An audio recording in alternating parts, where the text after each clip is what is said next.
Hello and welcome to Lunchtime Politics, reaching you live from our global headquarters here in the nation's commercial nerve center, Lagos.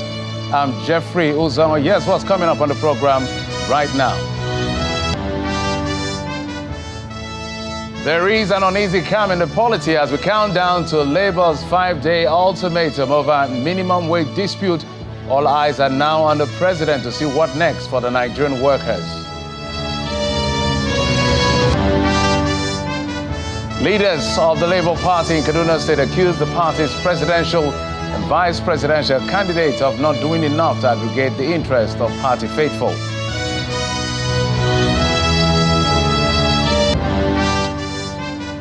And some members of the movement for the survival of Ogoni people demand for a special government agency to manage resources agreeable to the communities as condition to resume oil exploration on Ogoni land.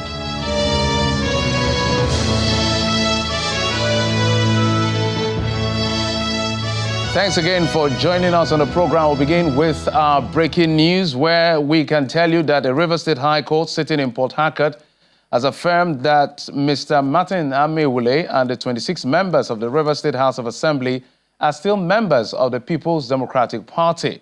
Delivering judgment in Port Harcourt earlier this morning, Honorable Justice Okogbule Basam of the Rivers State High Court held that the claimant failed to prove that Amaewhule and 26 other lawmakers had actually defected to the All Progressives Congress. He further held that the membership of a party is only proven by being listed on the party's register or by a membership card, and that television ceremonies or verbal statements are not enough to show same. Justice Basam further held that the Rivers State government is bound to obey all laws passed by the Assembly, as they still are members of the PDP and as such couldn't have listened to their seat.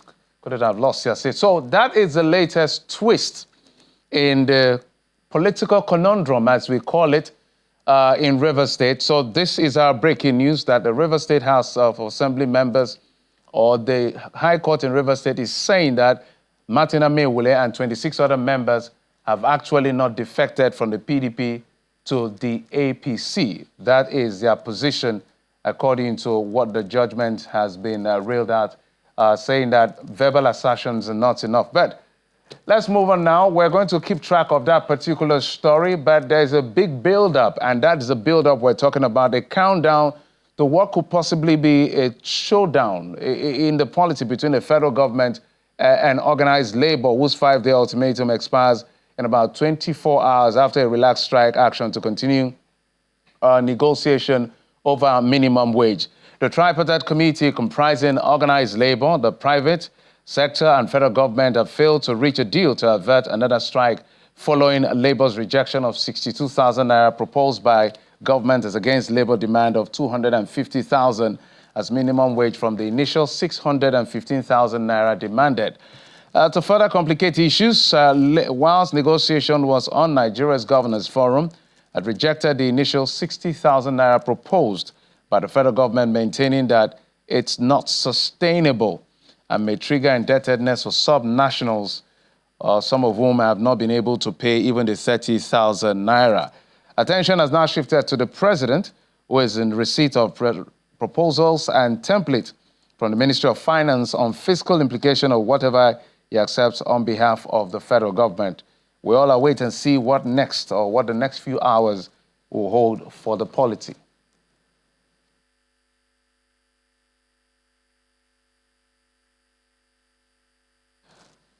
So those are the big two right now that we're keeping tab on. What will the president say and what exactly is going on in Rivers State? In the meantime, the Labour Party leaders in Kaduna State are accusing the party's presidential candidate in the 2023 general election, Mr. Peter Obi, and his running mate, Mr. Dati Baba Ahmed, of pursuing personal ambition rather than making an effort to reposition the party's fortune and intervening in the crisis rocking the Kaduna State chapter of the party as well as other state chapters. The Labour Party leaders, including those who contested for various elected positions in the 2023 elections, and the acting state executive members, berated Mr. Obi for what they called his failure to hold post-election meeting with the party stakeholders in Kaduna, despite his several visits to the states. Let's take a listen to them. There seems to be a total absence of leadership in the state Labour Party. despite being lucky to have had the vice presidential candidate, the national secretary, and other top figures of the national level down to the state. These political powerhouses who are from Kaduna State seem to have joined this movement only to propel their career and have blown cold since election results were announced on all levels. They have refused to consider the epileptic stake of the party's existence, especially the common man on the street who lost his voice and sense of decorum, singing and chanting the songs of the Labour Party. By extension, those of us present here today who in our various constituencies work tirelessly to ensure that our names were written in sands of time as regards Kaduna State and Nigerian politics. A stark example is our dear presidential candidate during the 2023 election, Mr. Peter Obi, who on several occasions came into Kaduna but never thought it worthy or necessary to invite the leadership of the party and his esteemed supporters in the state for a round table to sit and review our past activities, especially those in the Northwest Zone. He has chosen his personal ambition rather than putting the people first by reconciling our differences and healing our wounds. We expected him to have called for zonal meetings, each zone, identify the gaps and cement the cracks that almost collapsed our efforts. We urge Peter Obi not to shy away from the fact that he is the leader of the party and by extension the party's presidential flag bearer, whose responsibility is to put the house in order. Also politics. So let's also tell you that some members of the movement for the survival of Ogoni people, MOSOP, in Rivers State are demanding the establishment of an agency which will ensure that benefits from oil extraction are channeled into development and welfare of host communities. According to the group, the establishment of the agency is considered as a non-negotiable condition for oil exploration activities to resume on Ogoni land. The group says its demand is in line with the 1990 Ogoni Bill of Rights.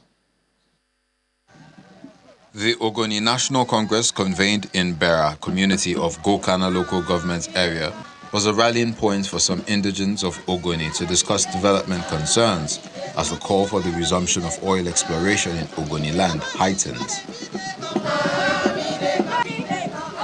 They are members of the movement for the survival of Ogoni people.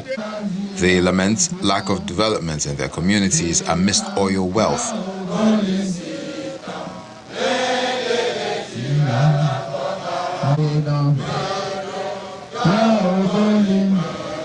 Right now, Ogoni is no more confused.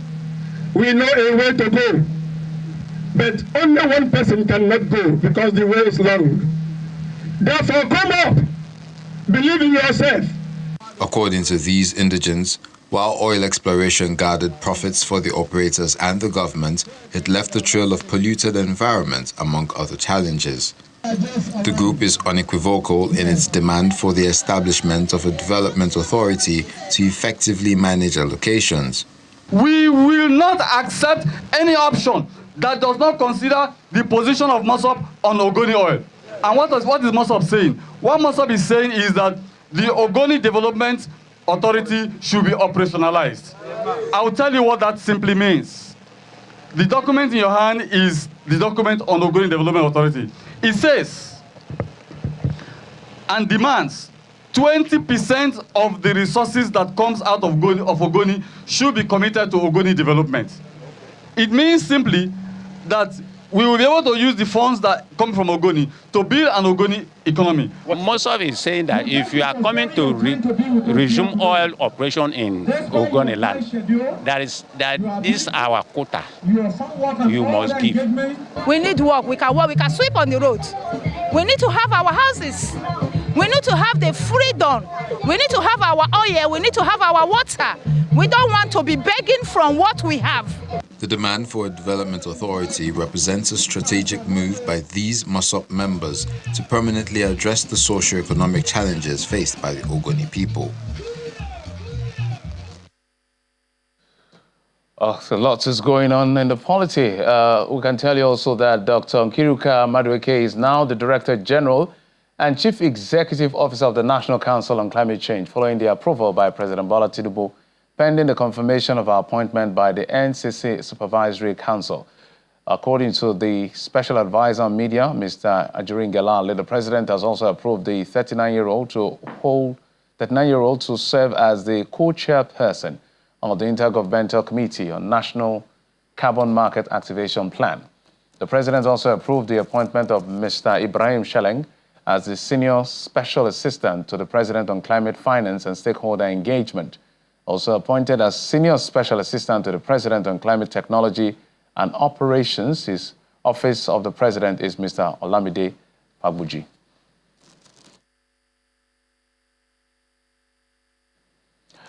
We'll take this quick break. When we come back, we'll start the conversation for the day. Join us again.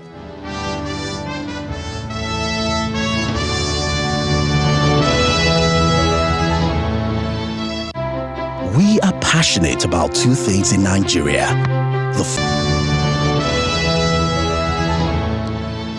Welcome back. Let's now invite to join us on the program Professor Ben Nane is the Chairman Exploration Resumption Committee of MOSOP. He joins us via Zoom from Port Harcourt. Prof, thank you so much for coming on the program, if you can hear me.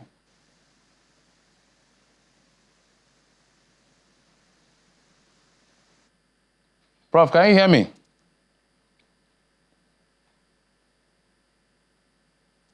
All right, that's Professor Ben Nane, is the Chairman Exploration Resumption Committee. So the background to the story is the fact that the Ogoni people have accepted resumption of oil exploration and exploitation on their land after many years where the multinational had left that land over controversial issues of environmental degradation. We had the issue of IPREP, and it's a gamut of issues, by the way. So they are saying, for goodwill, if exploration has to start, it has to start with certain conditions, which is why we have the professor, one of which is that resources has to be accruable to the community, to like 20% of revenue generated to use and develop the community. So will the government agree? How will this play out is why we are having this conversation. Prof, can you hear me now? Professor Ben, can you hear me? Can you unmute? If you can hear me, Prof, can you unmute your device so that we can hear you? We can see you very well, but we cannot hear you. Can you unmute?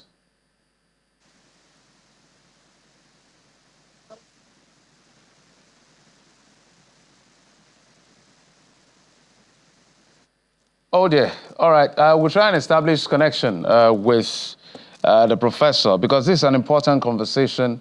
It has to do with the Niger Delta and all of the issues around oil exploration and exploitation. But let's move on now to other stories and see whether we can reconnect with him. The Joint National Association of Persons Living with Disabilities, in collaboration with the Association of Widows in Nigeria, are calling on the President, Bola Tinubu, to appoint a notable person with disability as the Minister for Humanitarian Affairs and Poverty Alleviation. Addressing a news conference in Abuja, the national president of the association, Mr. Abdullahi Usman, says it has become imperative to have a leader who understands and prioritizes the challenges faced by persons with disabilities and marginalized groups as the Minister of Humanitarian Affairs and Poverty Alleviation.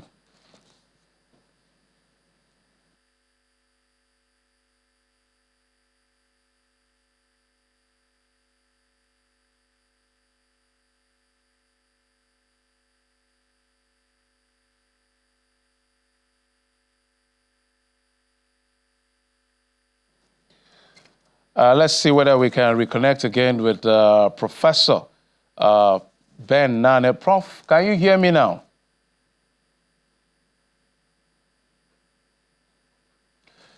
Oh boy, it's quite a one. Let's also bring to your attention that the federal government has started a national identity project that will see an awakening of citizens' pride for the nation. The Director General of the National Orientation Agency, Mr. Lanre Issa-Nilu, revealed this during an exclusive interview with Channels Television Newsnight. According to Mr. Nilu, the value charter, which will be unveiled by the President, will give every citizen a sense of belonging and ownership to drive productivity.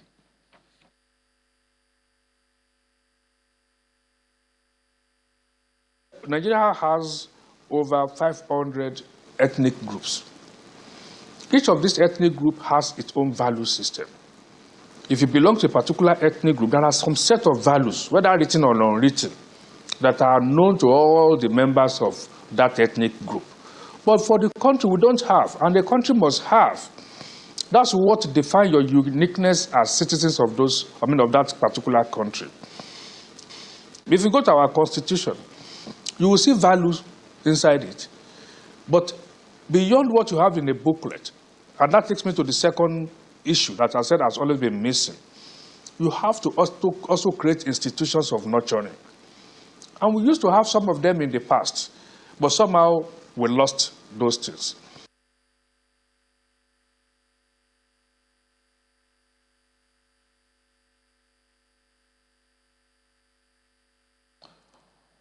All right, so let's also move on now that in the light of the recent United Nations early warning report that Nigeria is likely to experience acute food insecurity, the federal government is distributing agricultural and farm seedlings to farmers and indigenes of agrarian communities in Olu, Osu, and Oru East Federal Constituency in Imo State. Speaking during a distribution of the farm seedlings and palliative in Olu Local Government Headquarters, the Chairman House Committee on Intergovernmental Affairs and lawmaker representing Olu, Osu, and Oru East Federal Constituency says the gesture will go a long way to ensure that the UN prediction does not occur. The United Nations predicted there should be, or there will be, food shortage in Nigeria. Yes, when I was handing over those things, those food materials to our constituent, I stated it clearly that since we have started sensing such danger, we started being proactive by making sure that what they predicted can never be reality. They should manage these things, these materials judiciously. Let them not play with it. Let them take them home and go to their farms and look for a very good place and plant them. And there are hybrid materials. By the time it will stay, like the cassava stems, it stays like 8 months, you begin to harvest. And the seedling, the palm seedling, that one stays 3 years, you begin to harvest. So by the time they have managed it properly, that prediction from a United Nations becomes stories.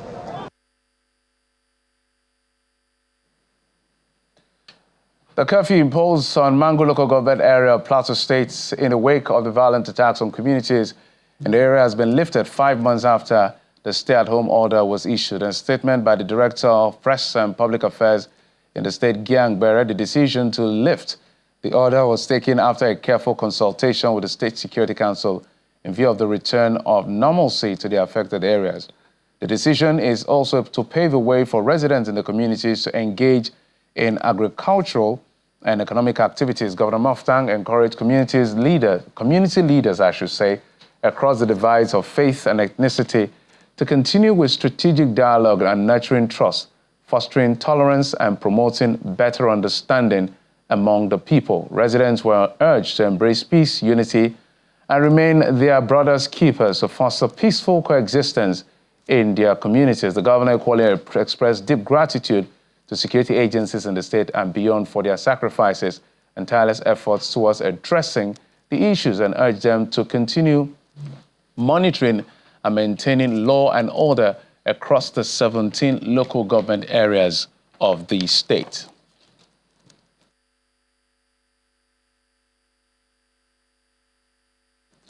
We'll take a quick break now. When we come back, we'll continue with the rest of the stories. Join us again.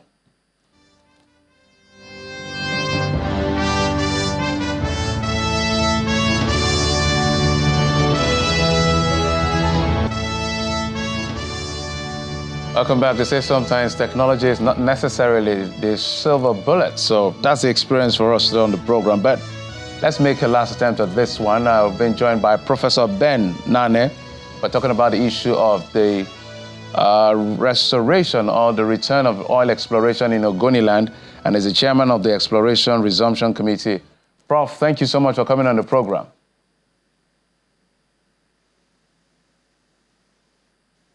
Thank you very much for having me. Good afternoon. We've had barely 3 minutes, so say whatever we want to say. So let's get straight to it. What's the basis of this agitation by MOSOP?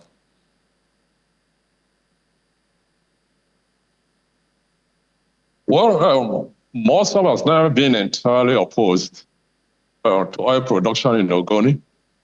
But we've always said that we needed some benchmarks, some conditions before that could take place.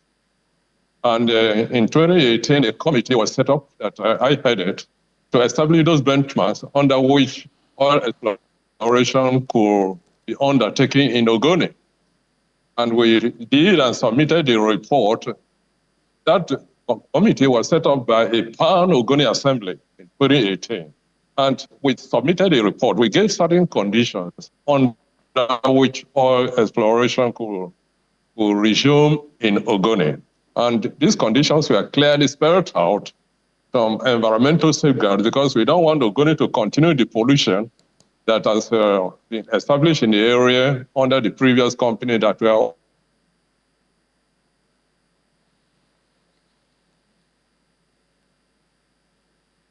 Hello, Prof. Can you hear me now? Operating there. And we also needed certain guarantees, such as establishing some confidence building measures to ensure that